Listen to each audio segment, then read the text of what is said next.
the skirt is to keep streaming, because for the past week I've done almost nothing. So I was doing some other stuff and decided to show what I've done so far. So this part, about 1/4 of the skirt is already filled. As you can see, this is what I really like. It's like frost-beaten flowers and some filling that, stop chewing, the sparkled filling. It resembles kind of the frost on the ground. So this is what I've done so far, and I'm doing the middle of the skirt for as the main part. Once I finish the whole body, and I'll probably I'll join the seams, and then I'll start doing the bottom and the top.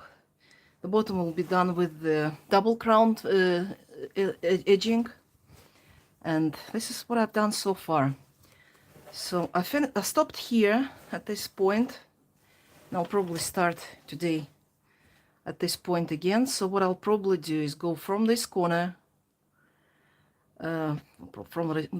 over here,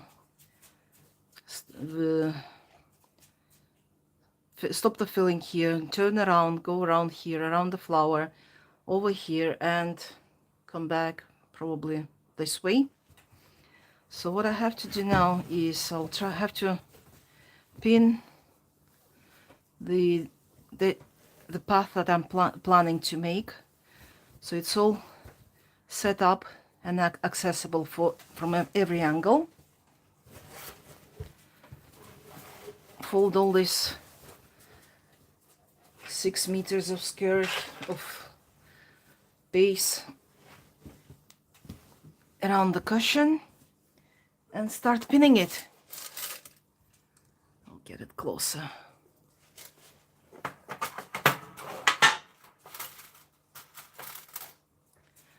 And again, start from the edges, pull the pattern so it lays flat. There's no bulges, no shifting, nor anything. So it remains flat on the pillow. Rudy's here, just caught the fly. That's why I told him stop chewing it. He's the reason of my heart attacks. Well, heart attacks. Because this week he caught either bee or a wasp and had allergic reaction. As I called him, he had a patrician profile with this huge nose. So, and also place some pins in the middle so that the center of the work is also lays flat and stuck to the surface, so when I do the filling it doesn't slide off the template and the cushion.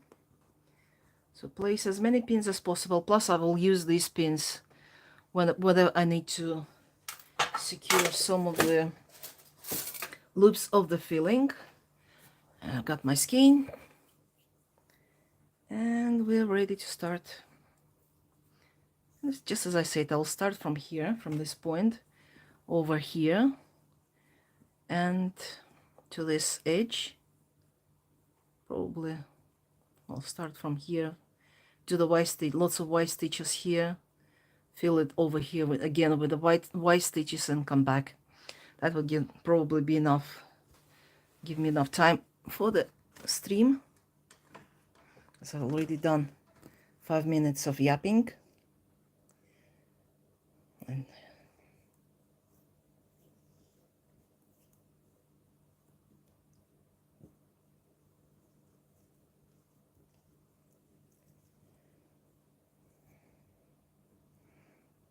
it's very tricky to work with a thread that has metallic thread in it. Sometimes the hook doesn't catch it, so it bulges up. Something that I want to avoid. So sometimes I have to unravel everything and come back to the point where I skipped that metallic thread.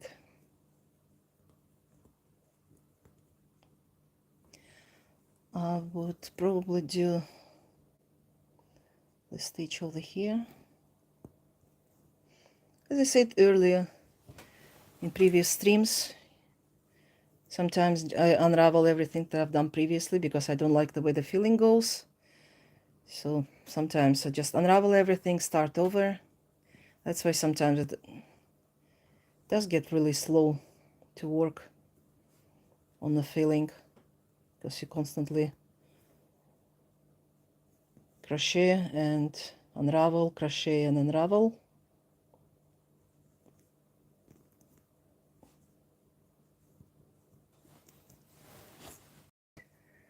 Over here I'll try to do the hexagon. So if you got 1, 2, 3, 4, 5 and 6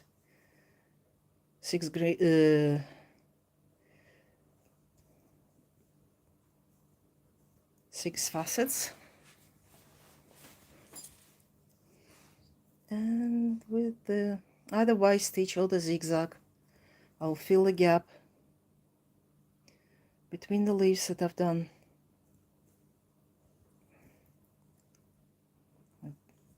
I joined as a twig while I was working on the motifs themselves.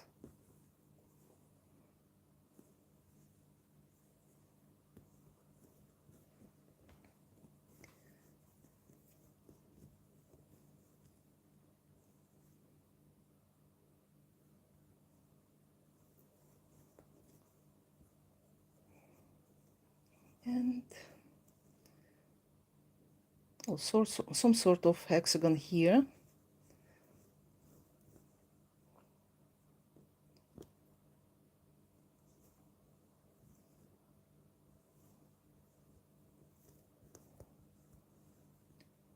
Probably join it at the picot of the shamrock.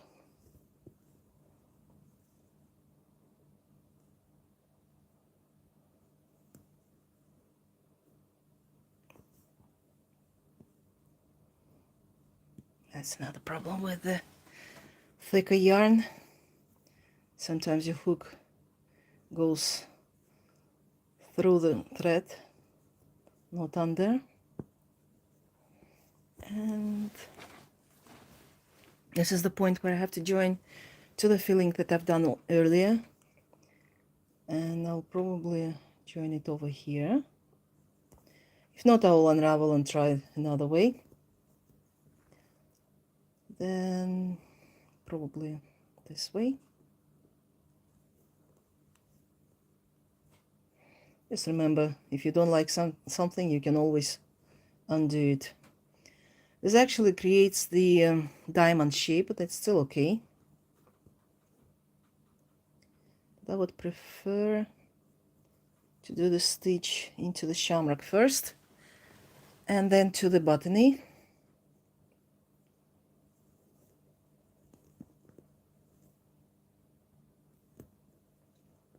And that's what I said. The metallic thread skipped.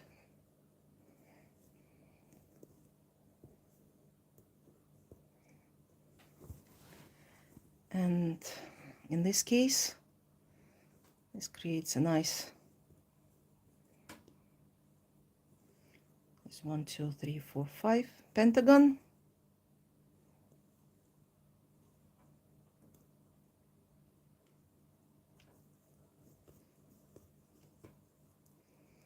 And over here I have a Y stitch.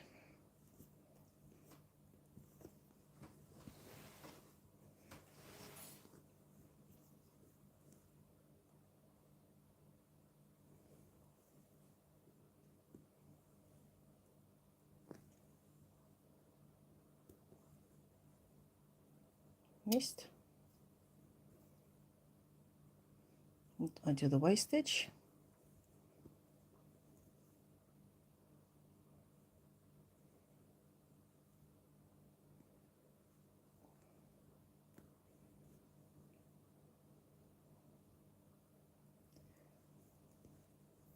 Skips.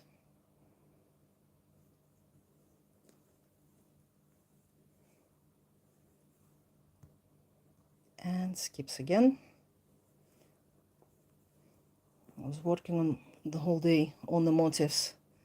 That's why my hands are kind of losing the thread, losing the loop, the stitch. So I've done big amount of work today, and at the evening it's just my hands refusing to work.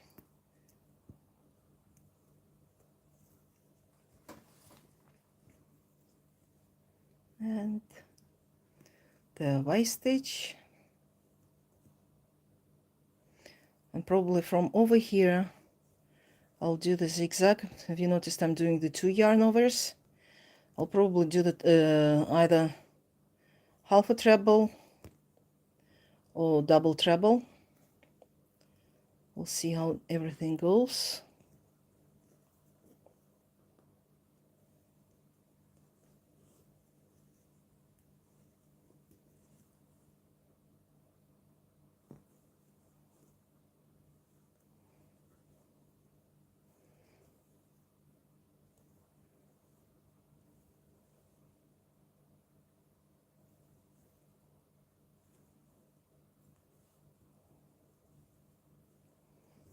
Well, it looks okay from my point of view. It's more or less the way I like it.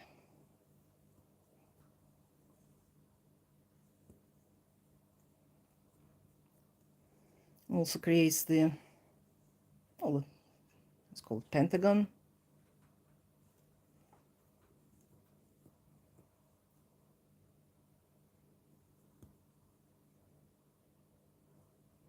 And again, I missed the metallic part. Well, it's actually not metallic, but it's just called metallic. It's polyester. I think it's polyethylene, but it's got nice really shine.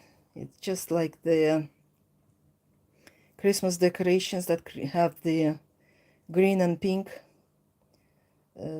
shades. If you look at from one side, it's pink. It's got the pink luster. When you look at the other side, it's got the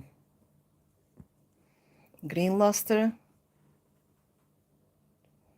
So it's that kind of material, but a little bit of silver dye added.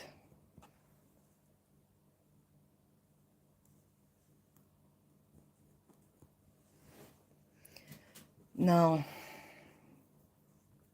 as I said, I will turn around here, so I probably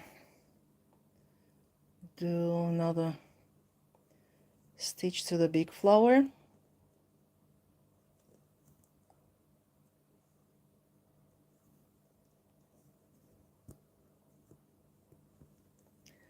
Then I'll do the Y stitch on both bottomies.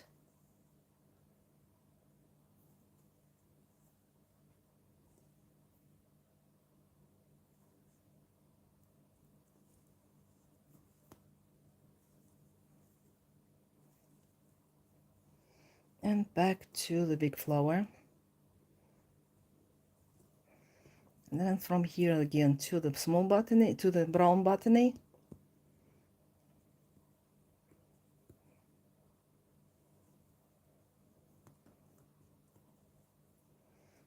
Back to the big flower. As you can see right now, I'm working in the zigzag. Sometimes you make the pentagon, hexagons, diamonds, and try to avoid the regular filling like French filling or the fillet.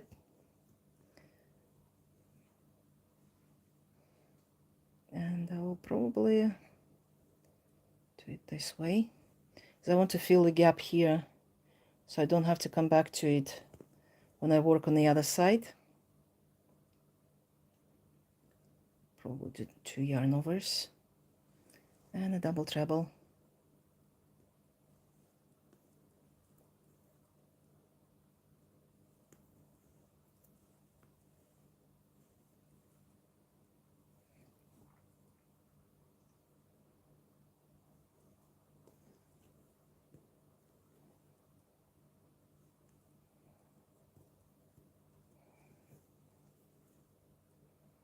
to the flower.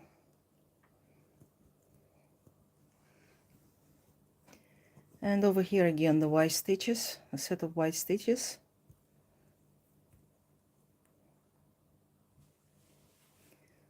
But probably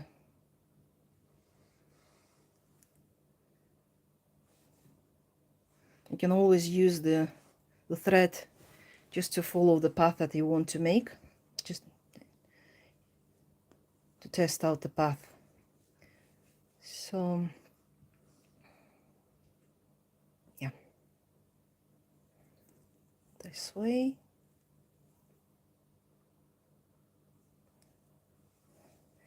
I usually start at 9 p.m. my time, but you can always watch on repeat. I was just showing the how much progress I made earlier, and as usual the path that I will do on the filling, so nothing to worry about. It's just all same boring stuff.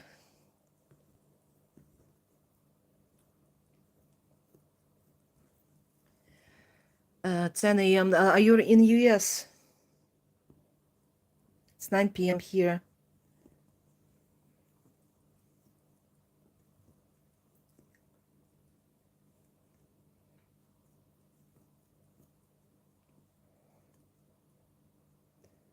Yeah, the time difference is kind of disturbing.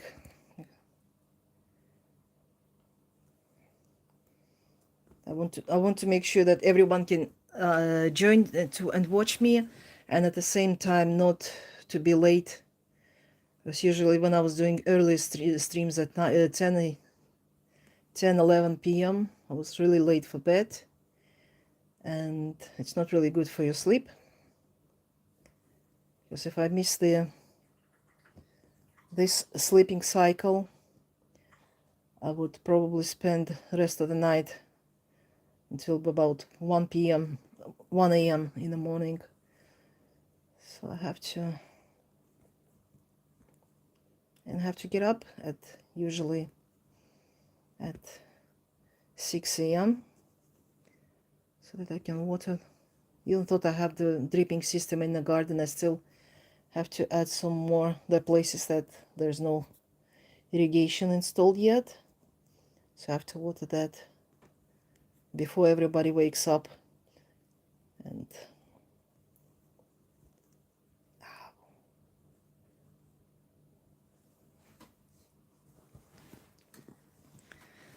no, we don't. Rudy is actually having late breakfast, but he does prefer to go for a pee at 6 a.m.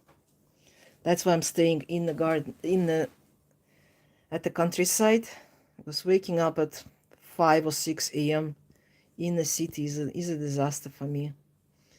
You have to get up, get dressed, wake up, take the dog out, wash his paws, and come back, and there's no sleep. And in the garden here, I just usually open the door, let him do this business while I'm trying to wake up, and then I go to the garden and water everything. Yes, they are.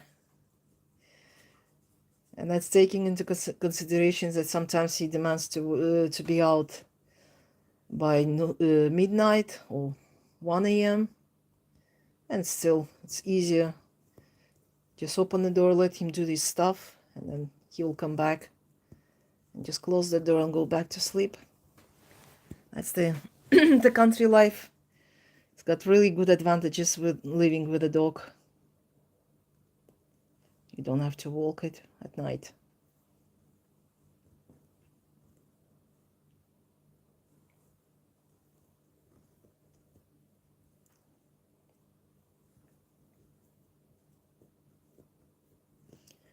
So I'm joining the leaves.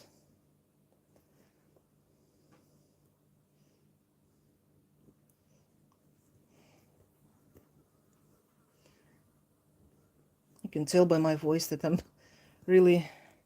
Hi, Georgina. That's 5:30. in UK right now. So you're okay watching this. You're not too early, you're not too late. It's too early for US and too late. Oh, thank you. You can join the channel because I got many 6 p.m. Okay, so the time difference. We don't have the daytime shift. We got that canceled a couple of years ago, and I keep forgetting about that. So get the sunrise at 5. Azerbaijan, which is close between Russia and Iran, close to Georgia.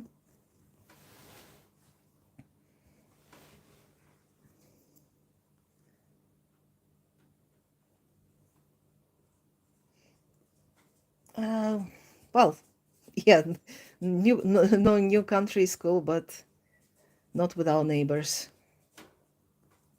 Thank you.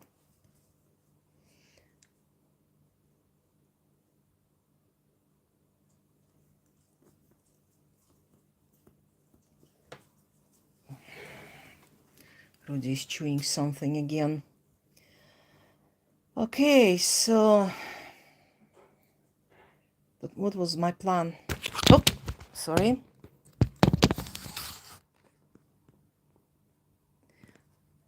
Sorry, what's the chat?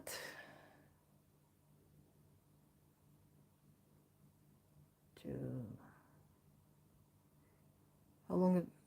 This one actually, I started making motifs when back in 2015. Back then I was planning to make the scarf, but then I realized I have so much yarn I can make a vest. And then I decided that I'm not gonna wear the vest, so I started making a skirt. And yesterday,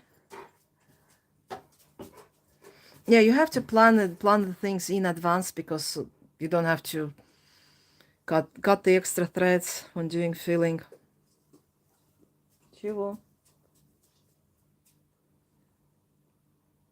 Rudy is here, demanding attention.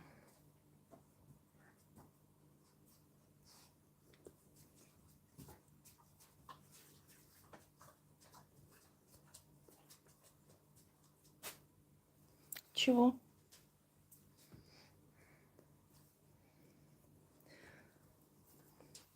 Yeah, you can. Thank you. You can join the channel. All the motifs that I'm using here have the tutorials. You can find them under the Modern Irish Crochet Lace playlist. All of them there. Generally, there's just set the open lace petal flower, shamrock, classic Irish crochet lace rose, classic Irish leaf. Yes, exactly. You can always improvise and do whatever you want. I'm actually planning to make the crochet long starting in September, and that will be fascinating because that would be the classic one, not the modern with the thick motifs, but actually the made with a fine lace, fine thread, something like I'm gonna use size 50 for the motifs, and will be I already dropped it. All the motifs will be something like this. These are the botanies. One of the motifs that the peacock tail. And I'll have to make 40 of them, so I'm gathering all the motifs and tutorials so I can start uploading videos in September when everybody's back from vacations and ready to start working on it. But if you've seen the I don't know if I show the photos from the visit into Shilin Lace Museum. Exactly. I have enough yarn to cover the equator for sure. I have enough, plenty of yarn, because I'm doing, apart from Irish crochet lace, I'm doing tamari, and I'm weaving carpets, and I'm weaving. This one is 1mm tulip 1mm. I've used it so long that the labeling is already worn out, but you can use the clover 1mm. Actually, it's slightly smaller, as you can see the difference, even though that both of them are 1mm. I prefer to use this for the Turkish yarn, 1mm, Turkish size 10. That will be something like this.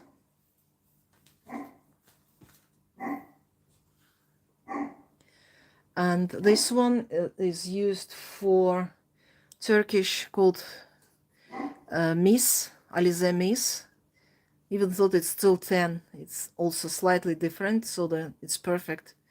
This one is for Miss, and this one for Yarnart Violet or Altin Başak Violet. I'm using size 1, plus I'm using this one as for the filling as well, because this thread is also quite thick. So, well, if you, I don't remember if I've posted the video of the photo slides from the Shilin Museum. There should be one photo of me holding the small jacket with the chestnut, and I'm planning to recreate that. So I'm working on making the motifs and tutorials on that, and then in September we'll start working on it together. Well, I will progress, and everybody who wants to join me will be doing motifs, because with my life speed and lots of other projects to do, it will take me at least a couple of months just to make the motifs themselves. So as I said here, I'm gonna do the filling with a white stitch. Get the camera close. Do the white stitches over here, and so I can close this gap and then come here from the other side.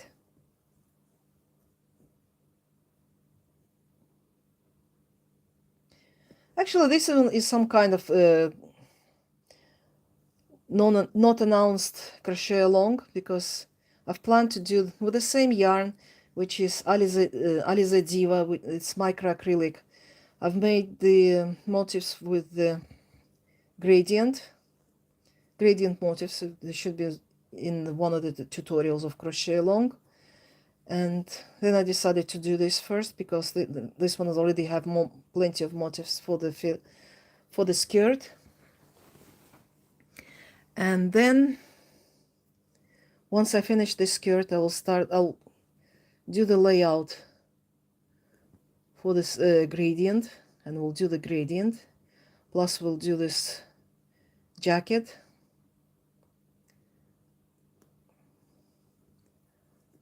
With the bell-bottom sleeves. I don't know if it's called the bell-bottom. As you can see, I'm already losing thread because my neck starts hurting me, and can't really control it.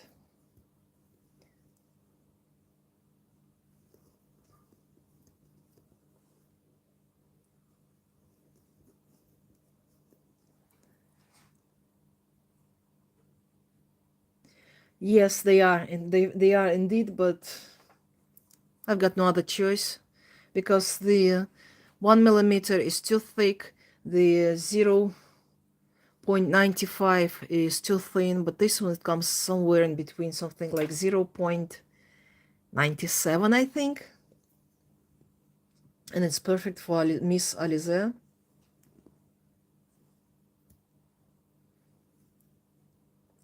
Yeah, there is a photo of me holding that jacket, because the first time I saw it back in 2006, I think I noticed that, and I wanted to have that. And so when I saw that in the museum, I was just like browsing through all this stuff, and I was like, just going through the clothes and looking at them, and then just like I noticed that something really, really familiar.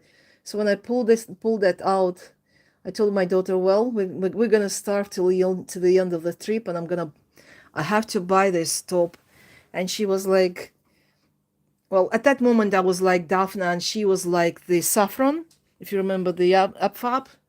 Like, I want it, and she's the one reasonable, and she was 13, and she's real saffron, and you don't need that. So she was really asking me not to buy that stuff, because that was all the money that we had for that trip.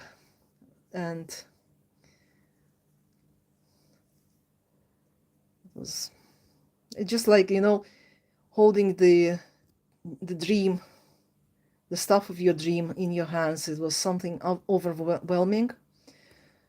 So I decided to make that. Actually decided with Tony, because she had one, she was also into one of the skirts she saw there in the museum. So we decided to recreate the stuff that we liked. And I'm just waiting for her, because she's in Odessa. She moved from Kherson to Odessa, and Odessa is being shelled right now. And obviously she's not in the mood to do something, to do anything, to work. So I'm kind of waiting when she will be safe and ready to start, and we'll do the parallel. She will also, well, we're trying to push her to create her own channel.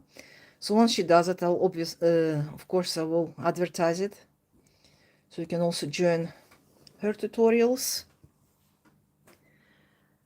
And we'll do this crochet along stuff together. She'll be doing the skirt of her dream, and I'll do the jacket of my dream. And that's why I said you always have to have that pinned, so it doesn't come off the pillow from the cushion, so everything stays flat. As you can see, just because the center is not pinned, it's kind of raising above the level, and it can actually affect the feeling, because it can bulge, it can hang, because it's either too tight or too loose. That's why I always prefer to have the motif stitched and then pinned.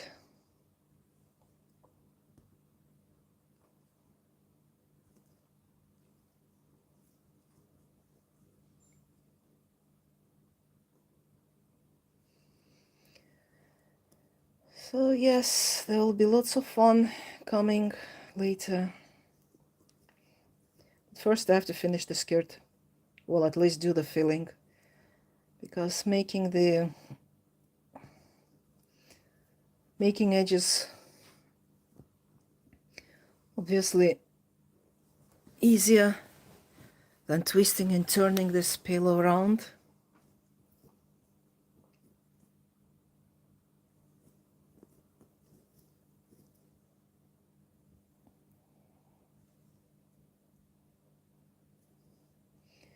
Yes, I did. That's all I could afford. But spending like £1,500 on a piece of cloth, even though that it's 150 years old, is something that you usually don't do when you have only one. Yes, I'm stitching the motifs so that they're staying flat, so when I'm working on it, they're on the surface flat and they're not raising. But I also pin the template to the cushion, so it doesn't come off when I do the fillings. It doesn't come off as well. So when I finish this part, I'll just remove the pins and shift the I'll shift the template to another place.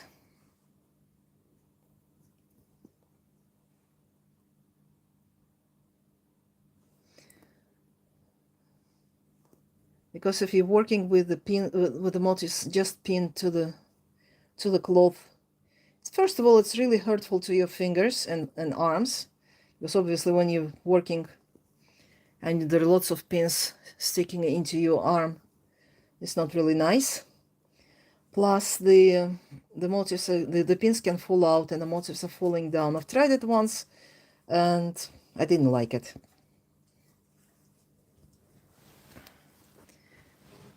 Rudy is actually telling me it's time for him to go outside.